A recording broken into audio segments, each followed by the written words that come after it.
안녕하세요. 교육신당 국어만세 시간입니다. 예, 저는 진행을 맡고 있는 민우입니다. 네, 저는 올가국어에서 고등부를 총괄하고 있는 김희선입니다. 네, 반갑습니다. 입시킬러 레오입니다. 가장 안정적이고 가장 편안하며 가장 즐거운 방송. 희선쌤과 함께하는 희선 원장님과 함께하는 국어만세. 안정감을 드린다니 다행입니다. 일치하잖아요. 사실은 이 컨텐츠에 대한 저희 교육진담 컨텐츠에 대한 자부심이 있지만 이 국어만세 우리 희선 원장님과 진행하는 컨텐츠는 사실은 블로그 조회수도 높고 엄청나게 그렇다고 하더라고요. 네. 방금 저도 전에 들었습니다. 그럼요. 갑자기 수직 상승, 블로그 조회수를 갖고 있습니다. 자, 그렇다면은 이제 오늘 고 1, 2 학생들을 위한 말씀을 좀 해주시는 시간이에요.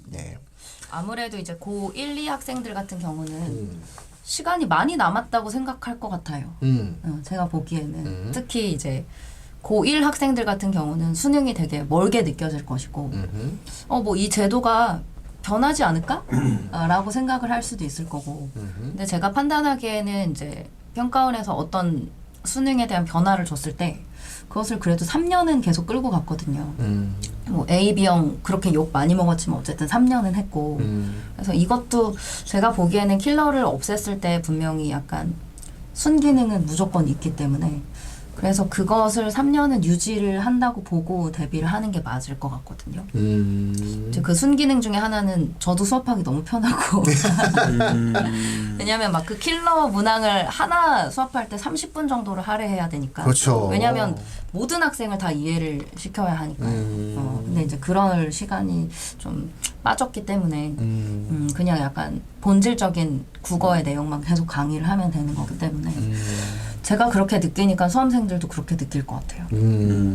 약간 킬러가 빠져서 난 진짜 국어 공부를 하면 되는구나 이제. 그렇죠. 난 이제 더 이상 경제 공부나 과학 공부를 안 해도 되는구나. 그렇게 생각할 것 같아서 그거는 이제 좋은 기능인 것 같고. 근데 이제 1학년, 2학년 학생들이 시간이 많다고 느낄 텐데 2학년 같은 경우는 저는 시간이 되게 부족한 편이라고 생각하거든요. 왜냐하면 지금까지 2학년이 만약에 기출문제를 돌렸다 해도 최근 기출을 돌렸을 텐데 그렇죠. 최근 기출은 거의 다 불수능이었단 말이죠. 지문도 너무 어렵고 융합 지문도 계속 출제가 됐었고 그러니까 그런 것을 공부한 거기 때문에 지금까지 공부는 현수능과는 결이 달라요.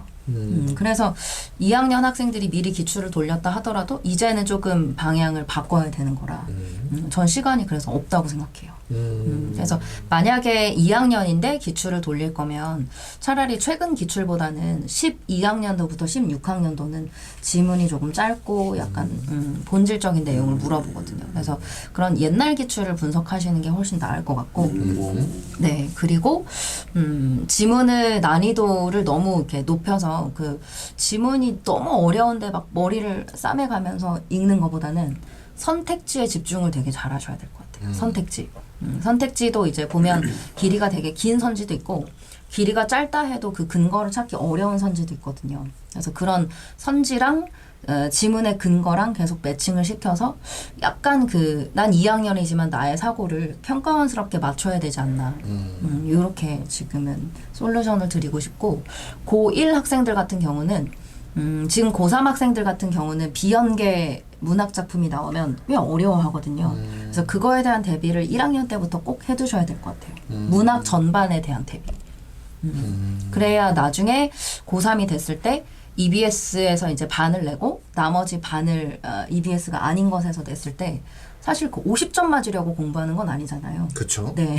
그러니까 비연계 문학을 잘 해야 그래야 성과가 있는 거기 때문에 1학년 학생들은 문학에 집중을 좀 해두시면 좋을 것 같아요. 그리고 문학 집중해두면 어쨌든 고1 내신에도 유리하고 고2 내신에도 유리하기 때문에 굳이 이제 지금 현 고1 학생들은 수능과 내신을 따로따로 공부할 필요는 없는 거죠. 같이 약간 공부를 해도 될 것 같아요. 네. 야, 역시 이 방송도 성지야. 궁금한 게 하나 있는데 네. 선택은 어떻게 될까? 지금 언매가 좀 많죠. 선택이. 네. 언매는 지금 현재 전체 학생으로도 봐도 언매가 많고 제가 가르치는 학생들은 화작이 거의 없어요. 언매가 훨씬 많아요. 이제 앞으로 2학년이나 1학년들 같은 경우 앞으로는 지금 언매가 지금 문법이 나오는 데잖아요. 네, 언매는 이제 문법이 나오는 건데 만약에 본인이 내신을 공부를 했는데 조금 그 문법에 대해서 어느 정도 체계를 알겠다 싶으면 저는 언매를 하는 게 맞는 것 같거든요. 왜냐하면 화작은 기출문제를 보시면 아시겠지만 사실 화작 시작한 지 꽤 됐어요. 평가원에서. 근데 계속 지문이 길어지고 있어요. 화작은. 그러니까 화작에서 변별력을 줄 수 있는 방법은 결국엔 지문 길이 그리고 선택지 근거를 지문에서 찾을 때 조금 복잡하게 하는 것 이거기 때문에 지문 계속 길어지고 있는 상태에서 화작을 섣불리 선택한다면 안 그래도 지금 킬러가 없어져서 오히려 시간이 부족한데 시간이 더 부족할 수가 있기 때문에 그래서 조금 주의를 해야 되겠죠. 그리고 화작은 사실 화작을 선택한다 하면 화작 무조건 다 맞아야 되거든요. 그런 부담도 있어요. 보통의 경우는 수학은 4점, 네. 미적과 확통 사이가 화작과 언매 사이는 2점. 이 정도로 만들어지는데 네. 뭐 굳이 리스크를 감내하면서 화작을 하기에는 네. 화작도 만만치 않다는 얘기거든요. 또 그럼. 그 2점이 이제 3점이 되는 급간도 있긴 하거든요. 네. 그러니까 2, 3점이라고 보는 게 맞을 것 같고 가끔 이제 평가원 모의고사가 아닌 경우는 4점까지도 차이가 나기 네. 때문에 그러면 이제 사실은 국어에서는 돌이킬 수가 없죠. 예, 그리고 또 하나는 수능 등급 싸움을 아주 세밀하게 해야 되는 상황에서는 무조건 일단 언매를 하는 것이 유리하죠. 그러니까 수학과는 조금 정반대 결과가 나올 것 같아요. 수학은 수학은 킬러가 사라지면서 확통과 미적 사이의 중하위권에서의 어떠한 경계 선택의 경계의 흐름이 좀 약간 요동치는 것처럼 국어에서는 화작과 언매 사이에서 거꾸로 다시 언매 쪽으로 이렇게 쏠릴 수 있는 가능성이 좀 많아지게 되죠. 킬러가 사라진다라고 하는 것은 어쨌든 변화가 생기는 거예요. 선택 과목에도. 그래서 고1, 2 학생들 같은 경우는 일단 문법을 열심히 해두고 문학도 열심히 해두고 그걸 지켜봐야 돼요. 근데 사실은 언매를 안 한다라고 하는 거는 문법을 잘 이해를 안 한다는 건데 문법을 이해하지 않는다는 거는 공부하기 싫다는 얘기거든요. 그것도 있죠. 그러니까 네. 국어 자체의 과목을 싫어하는 학생들은 언매를 선택하진 않아요. 그래서 보통 이과의 경우 최상위권은 언매를 선택하는데 이제 이과 학생들의 대부분은 국어를 그렇게 썩 좋아하진 않거든요. 그럼 최상위권이 아니면 화작을 선택하는 경우도 덜어 있고 또는 이제 예체능을 전공하는 학생들 같은 경우에 실기와 공부를 병행해야 되는데 이제 시간이 없으니까. 시간이 없고 화작은 딱히 공부가 필요 없다고 생각하기 때문에 그냥 진입 장벽이 낮은 화작을 많이 선택하고는 하죠. 근데 제가 강조해서 드리고 싶은 말씀은 이제 수험생들은 나는 내신 성적이 잘 안 나왔으니까 그냥 수능으로 대학을 가야지 라고 생각을 해서 내신 때 했던 것과 수능을 계속 분리시키려는 경향이 있어요. 뭔가 그래야만 있어 보이거든요.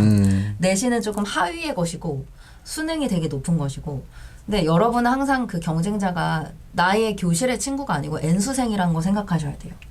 그래서 지금 현재 1학년, 2학년인데 내신 등급이 좀 안 나온다고 바로 수능으로 바꾸는 게 사실 좀 위험하거든요. 그리고 여러분들이 그 문법 공부를 언제부터 했는가를 좀 되짚어 보면 시간 투자한 게 아깝기 때문에라도 공부를 하시는 게 맞아요. 사실 문법은 중2 때부터 되게 체계적으로 배우거든요. 그리고 그 배운 내용이 반복해서 중3 때도 나오고 고1 때도 나오고 고3 때도 나오는 거라 오히려 그 기출문제를 보면 중3 내신 문법이 더 어려워요. 수능보다. 그래서 그런 상태로 공부를 이미 했으니 그것을 이제 복습을 좀 한다면 분명히 기억이 날 거거든요. 아예 공부 안 한 학생이 아니라면. 그래서 쌤 저는 언매 체계를 잘 모르겠어요. 뭐 아직 점수가 안 나오는 것 같아요. 이런 이유로 화작으로 돌리는 게 제가 보기엔 좀 안타까워요. 네. 지금 연세 효과, 선택 과목의 연세 변동이 일어날 가능성이 이번에 킬러가 사라진 특히나 수학 킬러가 사라졌다는 거는 나머지 과목에도 영향을 주거든요. 근데 국어 같은 경우는 킬러가 사라졌지만 선지의 변화를 통해서 변별성을 확보해 버렸고 이제 이런 상황이 만들어졌기 때문에 예를 들어서 미적을 선택하지 않고 확통을 선택하면 공부 시간이 확 줄어드니 화작을 하려던 애가 언매를 할 수 있는 이런 상황이 되는 거죠. 이렇게 이제 연세 나비 효과. 우리가 흔히 나비가 이렇게 딱 치면 뭐 태풍이 일어난다라고 하는 것처럼 결국 이런 변화들이 생길 수밖에 없는 거죠. 어차피 아이들의 시간은 한정적이고 학생들은 이 한정된 시간 속에서 최선을 다해야 되는 삶을 살아야 되기 때문에 내가 예를 들어서 3등급이 목표야 수학이. 근데 아무리 봐도 내가 미적을해서는 3등급이 안 나올 것 같으니까 내가 확통을 하겠다. 그렇다면 내가 국어를 조금 더 신경을 좀 써서 더 많은 시간을 공부해야 되니까 국어는 화작을 하려고 했었는데 언매를 하겠다. 이런 이제 과정이거든요. 그러니까 보통의 경우 최상위가 아니고서는 미적을 선택하면 화작을 할 수밖에 없잖아요. 공부량 때문에. 그렇죠. 이런 어떤 변화들이 이제 학생들 사이에서 굉장히 빈번하게 일어날 수밖에 없는 상황이다. 그러니 국어는 무조건 문학과 문법의 기본에 일단 충실하게 좀 해놔, 얘들아. 그리고 문법은 교과서를 좀 읽으셔야 돼요. 네. 왜냐면 지금 현재 그 수능에서 출제하는 지문형 문항이라는 게 음. 사실 그냥 교과서의 본문을 약간 거기에 추가적 정보를 집어넣어서 옮겨놓은 거라 학생들이 너무 계략적으로 딱 요약되어 있는 그 문제집의 개념 있죠. 그것만 공부하면 훈련이 안 돼요. 그래서 이렇게 줄글로 써 있는 교과서의 문법 지식을 자기가 읽어보고 여기선 이런 지식을 말하고 있구나 해서 그 지식을 이렇게 도출해내는 훈련을 굳이 시간을 들여 할 필요가 없이 그냥 내신 대비를 하면서 하면 되겠죠. 네. 알겠습니다. 아주 그냥 뭐 너무 즐겁습니다. 네. 질문 하나 드려도 네. 킬러 문항이 빠진 수학 같은 경우는 네네. 그러니까 1등급을 받는 게 목표가 아니고요. 만점이 목표거든요. 그러니까 1등급 그룹 중에서는요. 근데 국어 같은 경우는 지금 이렇게 킬러 문항이 빠진 상태에서 1등급 아이들이 그 다음에 확실성 있는 1등급을 또 나올 수 있냐. 그러니까 수학처럼 1등급은 이제 당연히 나오는 거고 만점을 목표로 하는데 국어 같은 경우는 1등급 요번에 나왔다고 네. 또 수능에서 1등급이 나온다는 보장이 받을 수 있냐. 이런 물론 제도는. 보장이라고 할 순 없지만 지금 이 난이도로 만약에 출제되면 굳이 만점까지 안 맞아도 될 것 같아요. 그러니까 1등급을 목표로 네, 한다고 네, 하면은 당연히 1등급은 나올 것이다. 네, 그러니까 그래서 크게 변동은 없을 것이다. 92점, 3점 정도 나오는 학생이라면 그냥 지금의 공부 방법에서 조금 더 선택지로 비중을 옮기는 정도만 하셔도 될 것 같고 가장 많은 4등급 3, 4, 5의 아이들 같은 네네. 경우한테는 이런 어떤 유리해진 건가요? 어떻게 보면? 3, 4, 5한테는 만약 내가 읽는 속도가 느린데 3, 4, 5면 전 불리해진 것 같아요.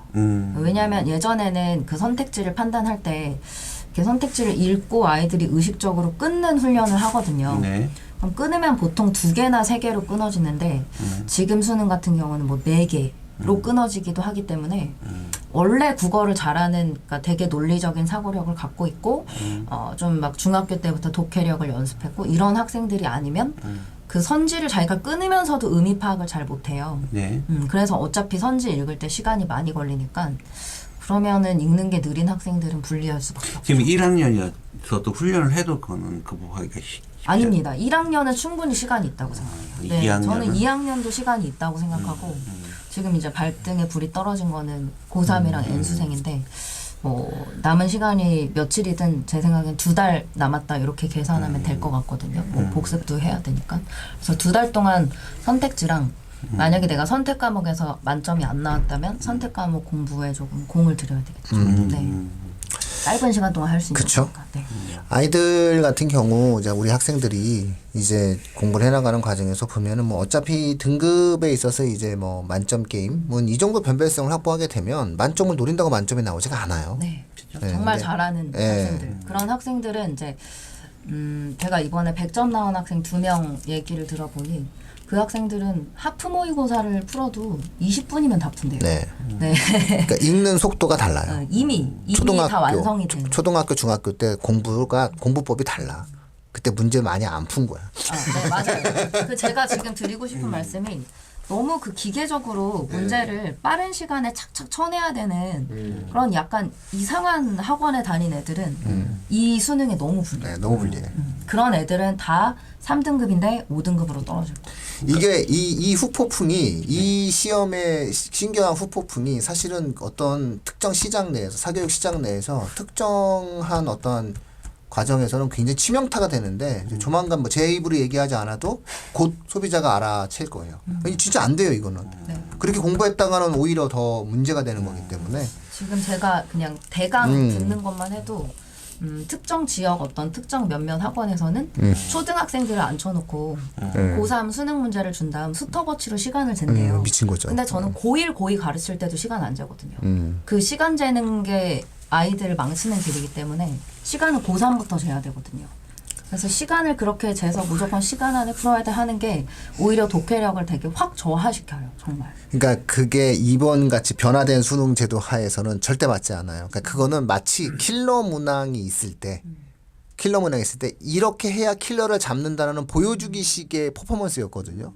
근데 이번에는 결국 선지 세 줄이 늘어난 거잖아요. 그렇죠. 사유 과정에서의 언어의 힘 자체가 강해져야 되는 거고 언어 능력 자체가 길러져야 되는 거라 치명적이다라고 볼 수 있고요. 아마 시장 트렌드가 곧 그런 부분들에 대해서 알아채시게 될 겁니다. 네, 소비자는 네, 금방 민감하니까요. 현명합니다. 소비자 민감하고 현명합니다. 결국 기본 이것도 국어도 역시 뭐 기본으로 돌아간 거죠. 그래서 제 얘기는 그 순기능이 있다. 네, 킬러가 있습니다. 사라진 게 명확하게 나쁘지 않아요. 순기능이 명확하게 생겼고 이렇게 생각하시면 돼요. 정책적으로 이 정책 결정 과정에서의 문제가 있다 없다는 우리 방송에서 이야기하지 않지만 제가 그때도 거듭 말하지만 무언가 킬러가 사라지고 난 다음에도 세상은 명확하게 변별성을 갖기 위한 노력을 하는 거고 그 환경 속에서 역량 있는 학생들을 뽑아내기만 하면 되는 거거든요. 그런 상황이기 때문에 이거 오래 갑니다. 이례적으로 끝나지는 않고요. 킬러가 사라진 형태의 수능의 긍정성과 순기능에 대해서 사람들이 이야기하기 시작할 겁니다. 왜냐면 국어만 하더라도 좋거든. 네. 정말 언어적 감각이 있는 애가 시험을 잘 보거든. 그런 거예요. 모의고사 막 축도로 풀고 괜히 뭐 이상한 공부한 애들 어려운 거 풀고 이러지 않아도 정말 책을 잘 읽고 글을 잘 쓰고 훈련을 좀 잘 받고 뭔가 단단하고 자기 생각을 정확하게 표현해내는 훈련을 받은 애가 결국은 시험을 잘 보게 돼 있어요. 그다음에 문법의 원리도 정확하게 이해하는 애가 시험을 잘 보게 되는 거고 수학도 기본적으로 고난도의 형태에 대한 어떤 문제를 푸는 학생들보다는 정확하게 문제를 풀 수 있고 자기 영역 안에 있는 문제를 풀 수 있는 학생들이 시험을 잘 보게 되고 또 어느 정도 일정한 레벨에 오르게 되면은 뭐 수학도 어느 정도 고득점을 할 수 있는 가능성이 있고 그러니까 이런 시험에 대해서 나빠하지 않을 수 있어요. 소비자들이. 저는 좋아졌다고 생각합니다. 네. 저는 그래서 그 내신 대비 하실 때 교과서 읽을 때 좀 끊어 읽는 연습하시면 선지 분석에도 많은 도움이 될 것 같아서 그런 식으로 좀 네. 공부를 하셨으면 좋겠습니다. 다음 방송은 초중등 특별 방송이죠. 근데 초중 전문가도 한 분. 당연히 옵니다. 네. 예, 옵니다.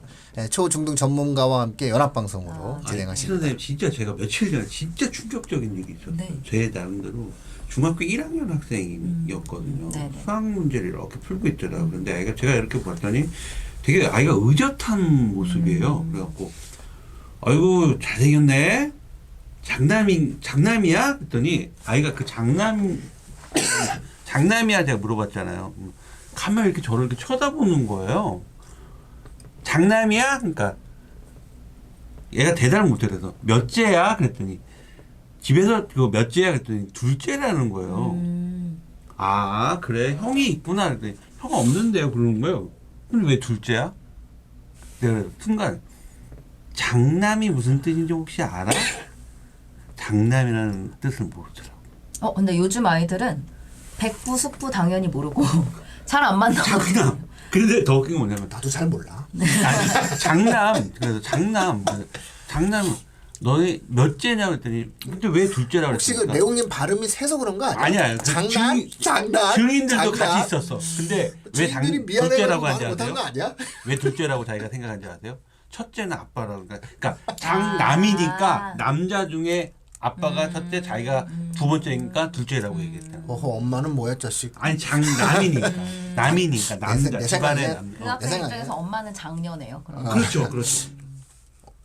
장녀 그게 아니라 장난 이렇게 한 거 아니야 혹시? 이렇게 다른 선생님들도 계세요. 그리고 그 아이가 수학도 레벨이 되게 높은 네. 알겠습니다. 그럼 오늘 괜히 길어지게 된 방송을 했지만 다음 방송 다음 방송. 네. 다음 네네. 방송은 어쨌든 초중등을 위해서 네. 연합으로 또 한번 네네. 모셔오도록 하겠습니다. 자, 항상 감사해요. 네. 감사합니다. 감사합니다.